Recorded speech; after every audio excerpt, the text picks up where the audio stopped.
Hello दोस्तों, जियो गुरुजी classes में आपका स्वागत है। मैं रोहित शर्मा, सब्जेक्ट अपना ज्योग्राफी। देखिए, आज का टॉपिक है स्थल परिवहन के अंतर्गत दूसरा बिंदु रेल परिवहन। ठीक है, टॉपिक डालेंगे अपन स्थल परिवहन, और स्थल परिवहन में आज का टॉपिक है रेल परिवहन। देखिए, आप सब जानते ही हैं रेल परिवहन किसे कहते हैं, और आपने पिछले वीडियो में सड़क परिवहन के बारे में पढ़ा था। दोनों में केवल इतना सा अंतर है कि रेल परिवहन लंबी दूरी के लिए सर्वाधिक उपयोगी मानी जाती है, जबकि सड़क परिवहन जो होता है वो छोटी दूरी के लिए सर्वाधिक उपयोगी मानी जाती है। बाकी दोनों का काम सेम है, धरातल के ऊपर बनने वाला मार्ग है और यात्री व वस्तुओं को लाने ले जाने की एक सुविधा प्रदान करने का काम ये रेल परिवहन और सड़क परिवहन दोनों ही करते हैं। तो इसकी परिभाषा कहां से शुरू करेंगे अपन? पहले तो हम बात करेंगे परिभाषा की, रेल परिवहन की। और रेल परिवहन की परिभाषा क्या लिखनी है आपको, सुनिए। रेल परिवहन माल व यात्रियों का परिवहन शीघ्र, सुगम व आर्थिक वृद्धि के लिए उपयोगी है। ठीक है, इस तरीके से अपन मेंशन करेंगे, लिखेंगे रेल परिवहन माल मतलब वस्तु, व्यक्ति के परिवहन तथा आर्थिक वृद्धि में योगदान देने वाला परिवहन है। अब मैंने यहां पर आर्थिक वृद्धि क्यों कहा? आर्थिक वृद्धि इसलिए कहेंगे क्योंकि भारत का सबसे बड़ा उद्यम जिसे हम कहते हैं या उद्योग हम कह सकते हैं, वो क्या है? रेल परिवहन है। क्योंकि भारत का सर्वाधिक जो उद्योगों का आदान प्रदान या एक स्थान से दूसरे स्थान पर ले जाने का जो कार्य कर रहा है सबसे बड़े स्तर पर, वो रेल परिवहन ही है। ठीक है, तो रेल परिवहन माल, वस्तु, व्यक्ति, यात्रियों को एक स्थान से दूसरे स्थान पर परिवहन कराने का काम करता है और आर्थिक वृद्धि में सहयोग करने का कार्य भी करता है। ठीक है, आगे सुनिए। दूसरा मैंने बताया आपको लंबी दूरी के लिए सर्वाधिक उपयोगी है, इसको भी मेंशन कर देंगे अपन। रेल परिवहन लंबी दूरियों के लिए सर्वाधिक उपयोगी है। और अगर मैं पूरे विश्व के अंदर भारत की स्थिति बताऊं रेल परिवहन की, तो भारतीय रेल जाल विश्व के सर्वाधिक लंबे रेल जालों में से एक माना जाता है भारत का। ठीक है, क्योंकि हमारा नंबर जो है वो तीसरे नंबर पे आता है चीन, अमेरिका के बाद में। हमारे भारत के अंदर भी सबसे बड़े रेल जाल उपस्थित है। ठीक है, इसको मेंशन कर देंगे, भारतीय रेल जाल विश्व के सबसे लंबे रेल जाल में से है। ठीक है, हमारे भारत का नाम आता है विश्व के लंबे रेल जालों के अंदर, हमारे भारत का नाम भी आता है। अब देखिए, इसी रेल परिवहन के बारे में महात्मा गांधी ने एक बात कही थी। उन्होंने कहा था कि भारतीय रेल ने विविध संस्कृति के लोगों को एक साथ लाकर भारत के अंदर स्वतंत्रता संग्राम के अंदर क्या दिया था? योगदान दिया था। ये महात्मा गांधी के अपने शब्द थे कि अगर ट्रेन नहीं होती तो एक साथ एक बार में इतने लोग स्वतंत्रता संग्राम में कैसे पहुंचते। तो ट्रेन का, रेल का विशेष योगदान हमारे भारत के संग्राम के अंदर रहा है, जो कि महात्मा गांधी ने कही है। ठीक है, तो ये तो बात हुई भाई रेल परिवहन की। ठीक है, अब हम बात करते हैं आगे की।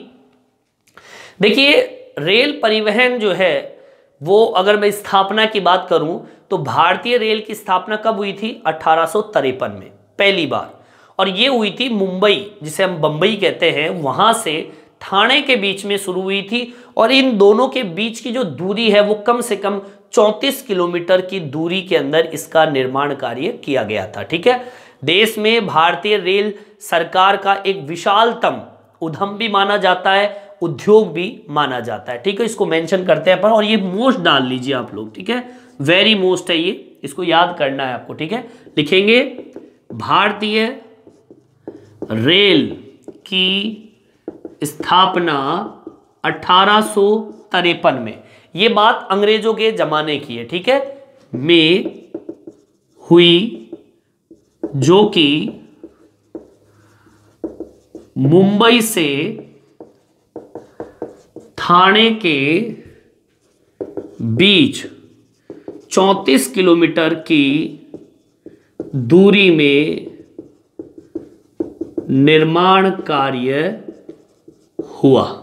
ठीक है, ये इंपॉर्टेंट भी है और एग्जाम में पूछने वाला क्वेश्चन है कि भारत में सबसे पहले ट्रेन की जो स्थापना हुई, रेल की स्थापना, भारतीय रेल कह दीजिए, भारतीय रेल की स्थापना जो हुई है वो हुई 1853 में, अंग्रेजों के समय, मुंबई से ठाणे के बीच में। ठीक है, और देश में भारतीय रेल सबसे बड़ा उद्यम है।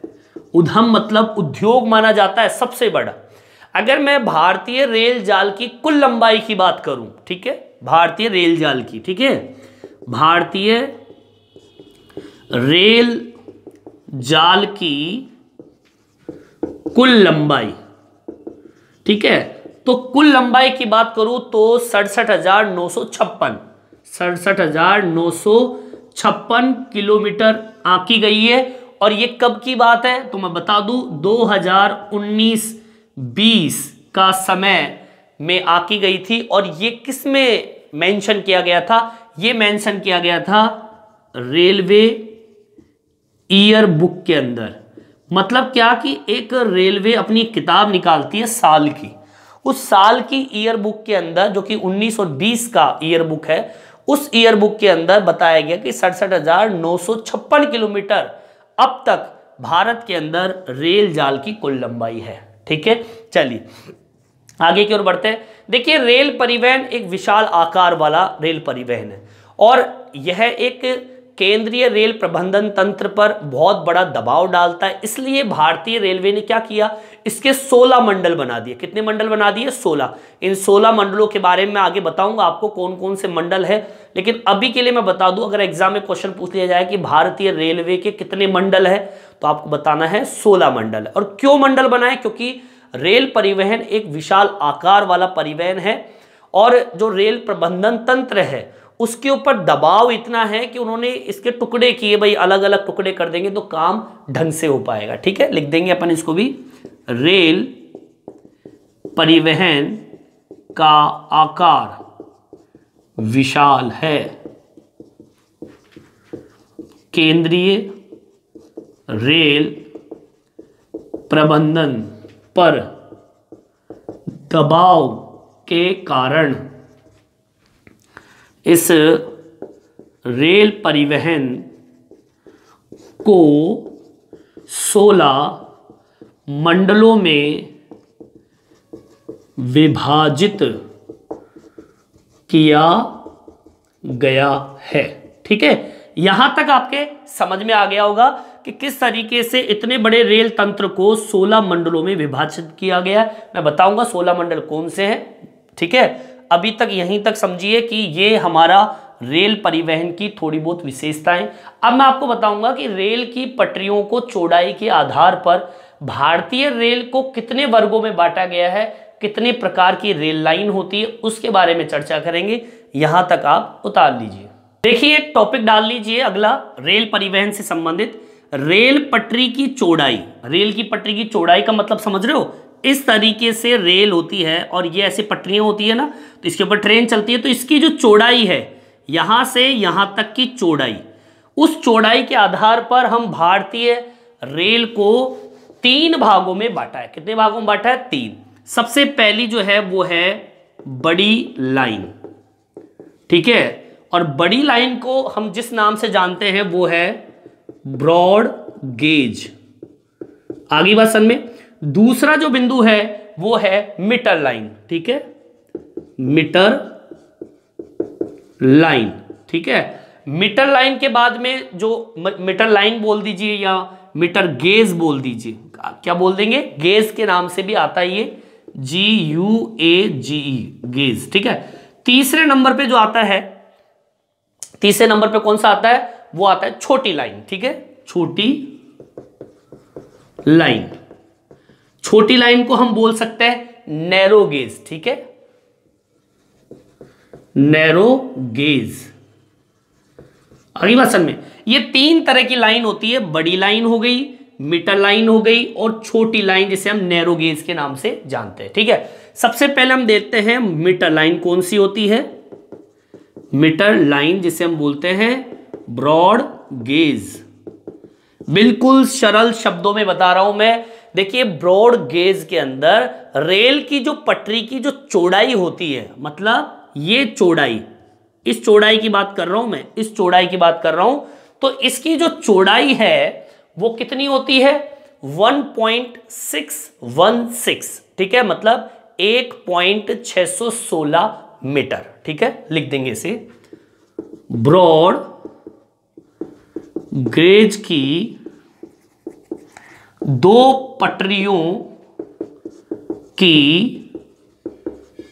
चौड़ाई कितनी मानी गई है, चौड़ाई 1.616 मीटर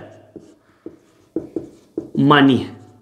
मतलब ब्रॉड गेज की जो चौड़ाई है वो कितनी है, 1.616 मीटर होती है, ऐसे मान लीजिए, मानी नहीं है, होती है, ठीक है, ये विशेषता है।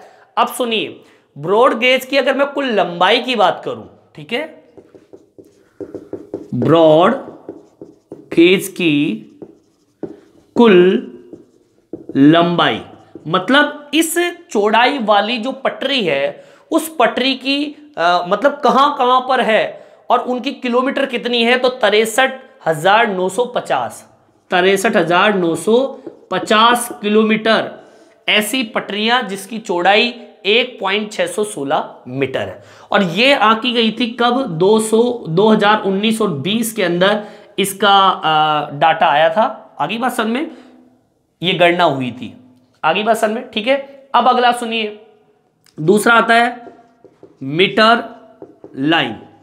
अब मैं मीटर लाइन की बात करूं तो मीटर लाइन में दो पटरियों की चौड़ाई जो है वो 1 मीटर की होती है, ठीक है। इसमें दो पटरियों की दूरी या कह दीजिए चौड़ाई 1 मीटर तक होती है, मतलब 1 मीटर ही होती है। आगे बात समझ में। अब इसकी कुल लंबाई की बात कर लें, मीटर लाइन की कुल लंबाई जैसे 63,950 है, वैसे ही इसकी जो लंबाई है 2,402 किलोमीटर है। यह भी 2019 और 20 का आंकड़ा है। आगे बात समझ में। अगला आ जाइए तीसरी कौन सी है, छोटी लाइन, जिसे हम कहते हैं क्या, नैरो गेज। नैरो गेज है, इसमें जो दो पटरियों की जो चौड़ाई होती है वो 0.610 हो सकती है या फिर 762 हो सकती है। आगे बात समझ में। इसमें दो पटरियों की चौड़ाई एक जगह हो सकती है, दोनों अलग अलग जगह मिल सकता है कि भाई कई जगह तो 0.762 मीटर हो सकता है या फिर कई जगह 0.610 मीटर हो सकता है, ठीक है। इसको मेंशन कर देंगे अपन, एक तो 0.762 मीटर या फिर दूसरा कौन सा बताया मैंने, 0.610 मीटर होती है, ठीक है। अब मैं बात करूं इसकी कुल लंबाई की, जैसे इसमें बात की अपन ने, लिख देंगे अपन छोटी लाइन की कुल लंबाई, और इसकी कुल लंबाई कितनी आती गई है, 1,604 604 किलोमीटर। ये भी 2019 और 20 का आंकड़ा है। ठीक है, तो इस तरीके से अब मैं बता दूं, ये जो छोटी लाइन है ना, ये आपको कहां मिलेगी? ये मिलेगी आपको पर्वतीय क्षेत्रों के अंदर। ठीक है, कहां पे मिलेगी आपको? मैं लिख देता हूं यहां पे, पर्वतीय क्षेत्रों में सीमित, ऐसे लिख देता हूं मैं। ठीक है, ये हो गया, पर्वतीय क्षेत्रों में ऐसी लाइन आपको मिलेगी। और इस तरीके से आपकी रेल पटरियों की चौड़ाई के आधार पर भारतीय रेल को 3 भागों में बांटा, बड़ी लाइन, मिडल लाइन और छोटी लाइन। ठीक है, इसमें कुछ नहीं करना, केवल आपको मात्र चौड़ाई बतानी है, जैसे कि इसकी बताई अपन ने, और किलोमीटर बताना है। इस तरीके से इसमें भी अपन ने चौड़ाई बताई और किलोमीटर बताया, इसमें भी अपन ने चौड़ाई बताई और किलोमीटर बताया, और कुछ नहीं किया अपन ने। ठीक है, कई बार एग्जाम में पूछ लिया जाता है। चलिए यहां तक आप उतार लीजिए। देखिए आगे की ओर बढ़ते हैं। देखिए भारतीय रेल ने मीटर और नैरो गेज जो है, इन रेल मार्गों को ब्रॉड गेज जो बड़ी लाइन है उसमें बदलने का कार्य शुरू कर दिया है। भविष्य में जितनी भी लाइन होगी जो नैरो और मीटर जो गेज है, जो कि छोटी है, उनको बड़ा स्तर पर काम चल रहा है इसका ब्रॉड गेज में बदलने का। अब आपको बता दूं कि पहले तो वाष्प चलित इंजन का काम होता था। पहले तो वाष्प से, कोयले से चलने वाली इंजन का निर्माण होता था। उस टाइम उसी ट्रेनें चलती थी, तो उससे बड़ा नुकसान था पर्यावरण को। लेकिन धीरे धीरे रेल परिवहन ने भी प्रोग्रेस किया। उन्होंने डीजल इंजन लेके आए, उन्होंने विद्युत इंजन लेके आए। ठीक है ना, तो उससे क्या हुआ? रेल परिवहन को गति मिली और ढुलाई की क्षमता, मतलब माल को लाने ले जाने का कार्य भी ज्यादा तीव्र गति से हो गया। पर्यावरण में भी काफी सुधार आया और परिवहन की व्यवस्था के अंदर भी बड़ा सुधार आया। फिर बाद में तो मेट्रो रेल भी आ गई, उसके बाद और भी गजब का काम हो गया कि परिवहन बहुत ही उन्नत हो गया रेल परिवहन के। ठीक है, अब इसमें लिखना किस तरीके से लिखेंगे अपन? भारतीय रेल परिवहन में मीटर लाइन व छोटी लाइन, जिसे हम बोलते हैं नैरो, छोटी लाइन को भविष्य में ब्रॉड गेज में बदलने का कार्यक्रम शुरू हो गया है। ठीक है, पुराने समय में वाष्प चलित इंजन के स्थान पर डीजल व बिजली वाले इंजन चले। ठीक है, जिससे पर्यावरण में सुधार, रेल की गति में वृद्धि व माल ढुलाई की क्षमता में वृद्धि हुई। आगे बात समझ में? ये बदलाव हुए रेल परिवहन के अंदर। किस तरीके से भारतीय रेल परिवहन ने मीटर लाइन और छोटी लाइन को बदलने का प्रयास ब्रॉड गेज में किया। पुराने समय में वाष्प चलित इंजन चलते थे, उसे डीजल और बिजली इंजन में बदला, जिससे पर्यावरण में भी सुधार हुआ, रेल की गति में भी वृद्धि हुई और माल की जो ढुलाई है उसके अंदर भी बदलाव आया, क्षमता बढ़ी है। फिर बाद में आ गई मेट्रो। मेट्रो के आने से परिवहन में क्या आई? क्रांति आई। ठीक है, इसके बाद में अगर मैं इसके बाद की बात करूं तो आपने देखा होगा डीजल बसों के स्थान पर सीएनजी गैस संचालित हुई और उसी के साथ में मेट्रो भी आई। तो दोनों ने मिलकर पर्यावरण में काफी सुधार भी किया है। ठीक है, लिख देंगे अपन, डीजल बसों के स्थान पर सीएनजी गैस वाले वाहन व मेट्रो ने पर्यावरण का सुधार किया। और देखिए रेल परिवहन की बात करें ब्रिटिश शासन काल से ही रेल परिवहन ने कच्चा माल है, सामग्री उत्पादन वाले क्षेत्र है, जो बागान वाले क्षेत्र है, व्यावसायिक फसल वाले क्षेत्र है, या पहाड़ी स्थान है, या फिर जो सेना की छावनी होती है, उन क्षेत्रों को जोड़ने का काम भी किसने किया है? रेल परिवहन ने किया है। ठीक है, लिख देंगे इसको। ब्रिटिश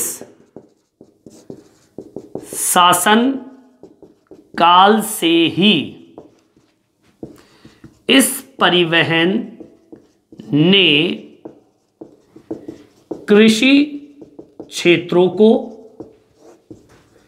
व्यापारिक क्षेत्रों को, ठीक है, पर्वतीय क्षेत्रों को, छावनी का मतलब होता है जहां पे सेना रहती है, ठीक है, सेना क्षेत्रों को जोड़ने का काम किया है। आगे बात समझ में, ये बड़ा योगदान हमारे रेल परिवहन का है।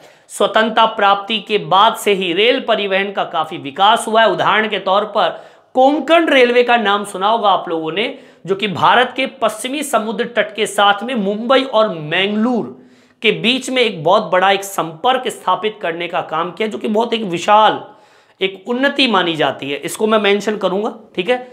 चलिए आप यहां तक आप उतार लीजिए, इस तरीके से मेंशन करेंगे, उसे देख लीजिए। स्वतंत्रता प्राप्ति के बाद रेल परिवहन में विकास हुआ है। उदाहरण दे रहा हूं मैं कोंकण रेलवे का। कोंकण रेलवे इसका सबसे बड़ा उदाहरण, और ये उदाहरण क्यों? क्योंकि ये बड़े स्तर का एक प्रोजेक्ट माना जाता है, जो कि भारत के समुद्र, जो कि भारतीय या भारत के समुद्री, और वो समुद्री कौन सा क्षेत्र? पश्चिमी समुद्री तट, ठीक है, पश्चिमी तट के क्षेत्र में, और वो क्षेत्र कौन से? मुंबई और मैंगलुरु। मुंबई व मैंगलुरु को जोड़ने का काम करता है।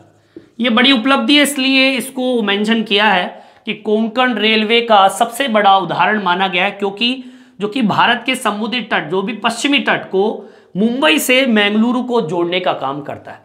चलिए इसी के अंदर एक टॉपिक में जोड़ रहा हूं। आपने 16 मंडलों की बात की थी।